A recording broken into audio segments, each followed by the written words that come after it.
নদীর পাড়ে, খরস্রোতা একটা নদীর পাড়ে, সেখানে অনেক বন্দর ছিল, বাণিজ্যের লোকজন ছিল, তারা আসতেন এবং ঊর্ধ্বতন কর্তৃপক্ষের জন্য এটি ব্যবহার করা হতো। ওলন্দাজরা এটি নির্মাণ করেছিলেন রেশম এবং নীল সামগ্রী, তারা এখানে সংরক্ষণ করতেন এবং এই ব্যবসাগুলি এখান থেকে পরিচালনা করতেন। এই কক্ষটির আপনারা দেখুন সুপ্রিয় সুধী দর্শক, এখানে এটি প্রায় 10 ফিটের বা 8 ফিটের এরকম একটি জানালা এখানে রয়েছে। এই কক্ষটি আমরা দেখছি যে এখানে দ্বিতীয় সারির এই কক্ষটি। এরপরেই কিন্তু আমরা এখানে দেখছি যে একটি দক্ষিণমুখী চমৎকার একটি পরিকল্পনা, একটি বারান্দা। এর ছাদ, পুরো ভবনের ছাদের যে শৈলী সেগুলি একই রকম, কিন্তু অত্যন্ত শক্তিশালী উপাদান ব্যবহার করা হয়েছে। এখানে লোহার যে বিম রয়েছে সেগুলি এবং ছোট ছোট যে পাতলা এখানে গ্রিড তৈরি করবার জন্য, ছাদের টালি ব্যবহার করবার জন্য, স্থাপন করার জন্য এখানে আমরা দেখছি অনেকগুলি চমৎকার ভাবে কাঠের ব্যবহার করে, কোথাও কোথাও লোহার ব্যবহার করা হয়েছে। ফলে এখানকার নিরাপত্তা ব্যবস্থা, এটার যে শক্তিশালী যে মানে শক্তি, সেগুলি কিন্তু আমাদেরকে চমৎকৃত করে। এখানে আমরা দক্ষিণের এই বারান্দাটি এই ভবনের বিশেষ বৈশিষ্ট্য। একটি বারান্দাই আমরা এখানে দেখতে পাচ্ছি, নদী দক্ষিণ মুখে, এখান থেকে আপনারা নদীর যে আমরা পানি সেগুলো দেখতে পাচ্ছি। পাশে রয়েছে পদ্মা গার্ডেনের অস্থায়ী কিছু স্থাপনা, এখানে অনেক বৃক্ষ।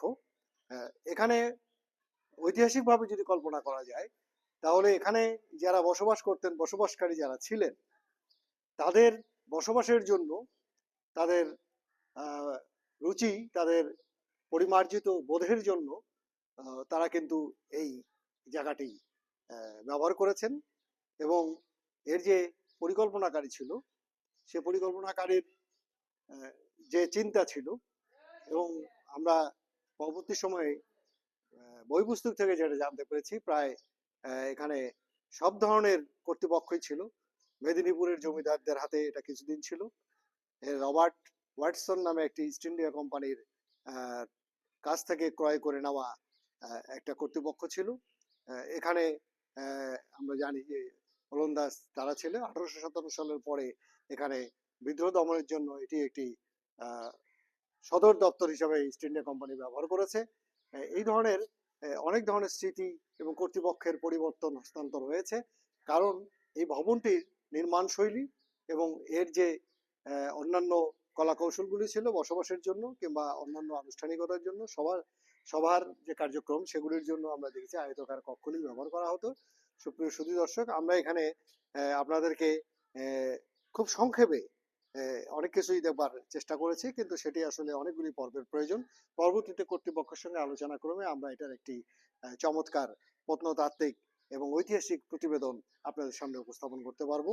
আমরা মনে করি এই ধরনের ভবনের সাথে জনগণের বা সাধারণ মানুষের যোগাযোগ থাকা দরকার, যার ফলে এটি পর্যটন সম্ভাবনাময় একটি স্থাপত্য শৈলীর ভবন হিসাবে এটাকে আমরা কল্পনা করতে পারি।